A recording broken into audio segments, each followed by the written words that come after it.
Hello everyone, welcome. My name is Sebastian Petrius and this is Educational Tech.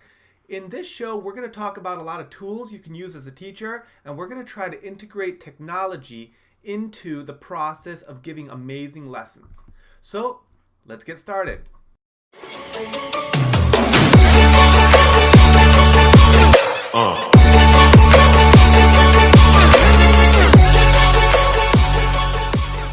Hello everyone, again my name is Sebastian and welcome to Educational Tech.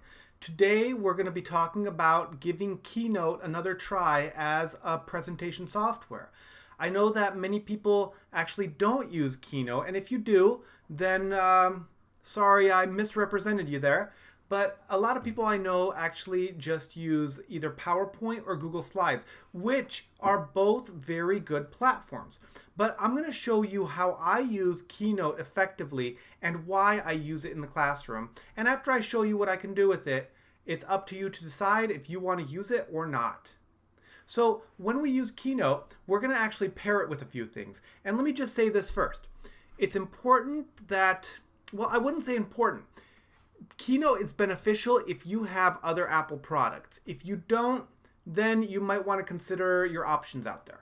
But today I'm going to show you how to use one of these, an iPad, or even an iPhone in conjunction with Keynote to give amazing presentations for your class. First, let's just take a quick look at how to get started with Keynote for those of you who haven't used it before and want to give it a try. So getting started with Keynote is very similar to getting started with PowerPoint or Google Slides. So when you open up Keynote and choose New, so I basically went to File and New, which is not highlighted now because the window's already open. But this open in the front here opens up, and it just gives you some options on what kind of presentation you want, so it gives you some themes. One that I like to use just because I like the fonts is this one right here, so I'm just going to open this up. So when it opens up, it just looks like a regular slideshow application. Here you would of course put your name. Well, not of course, you'd put whatever you want for your first slide. To add a new slide, you click up here in the top and you have a few options here. So if I want to make a basic slide, I can do this right here. And there it has like a title, and then I have some bullet points I can do.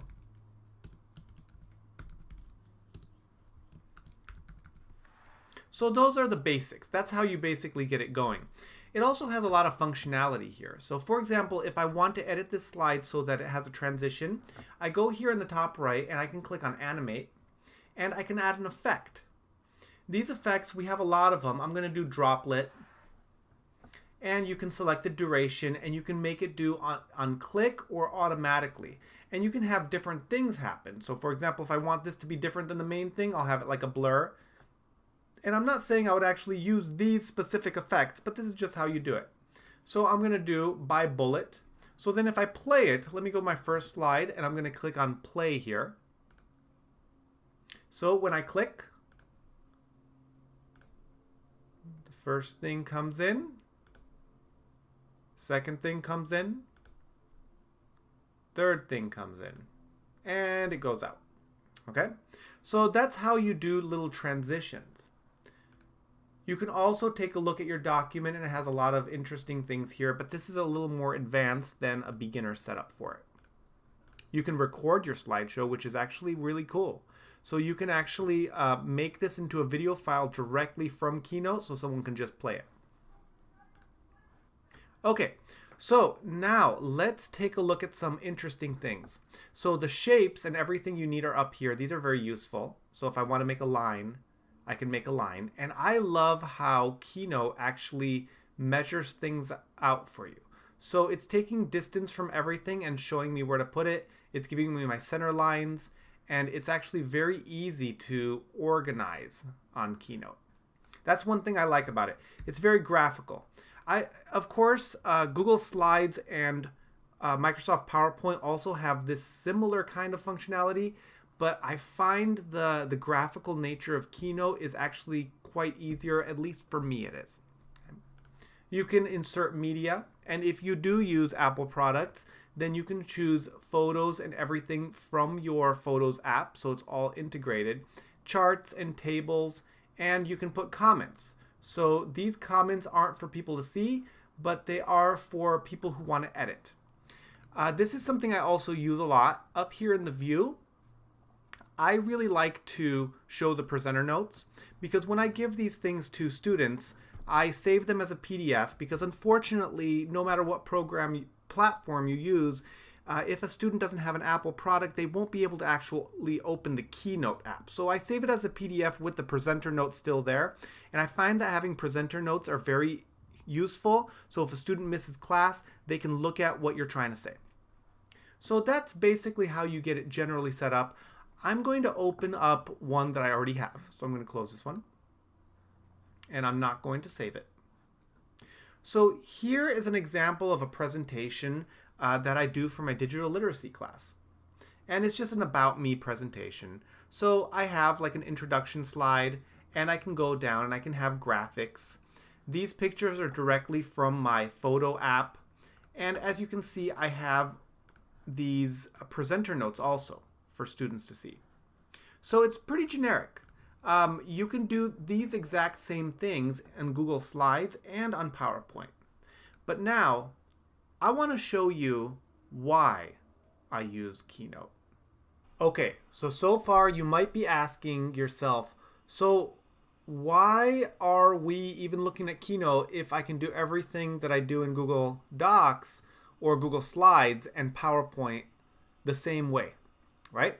So this is what I'm going to show you. And I love this for my classes. It's actually individually, I don't recommend Keynote.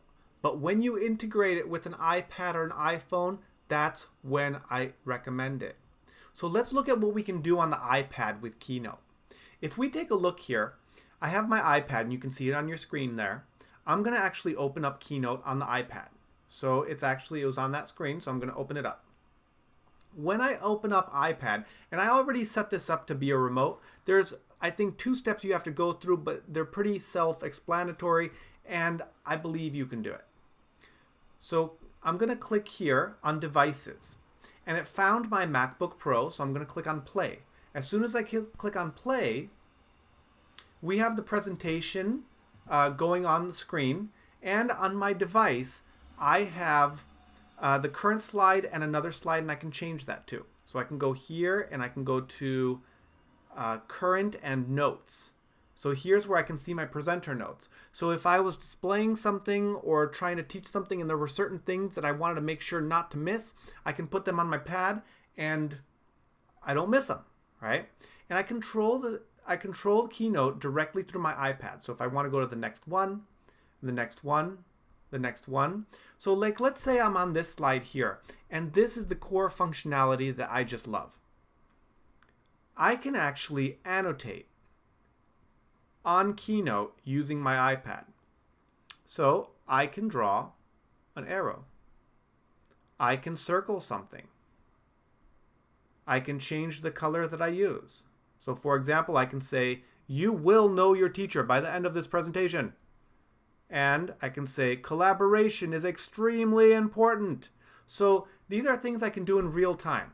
If a student asks a question, what is e-safety? Maybe I'll do this. I'll circle e-safety and then explain it to the class. By doing this, it kind of brings students' attention to what I'm trying to say. And it works very well when you're using Keynote and one of these devices. So when I click on done here, then it'll go back to normal. I also have some other options here. I can see just my next slide. So on the screen, you see the slide I'm on, and then I see just the next one. And I can see the current one big, but my favorite is, I have 2 favorites. It's the current and next slide, so that I know exactly how to lead into what I'm going next, and the current and the notes. All right, everyone, thanks for tuning in today. I just want to say, just give Keynote another try. So if you tried it before and you weren't able to see what the functionality was, hopefully I've been able to show you a few ways you can use it in the classroom. And like I said before, it's only really beneficial if you can link it with other Apple products. If you don't, you might want to stick with Google Slides or PowerPoint. However, if you do have those other Apple products that you can link it with, I found it to be very beneficial in the classroom. So everyone, thanks for watching Educational Tech. See you next time.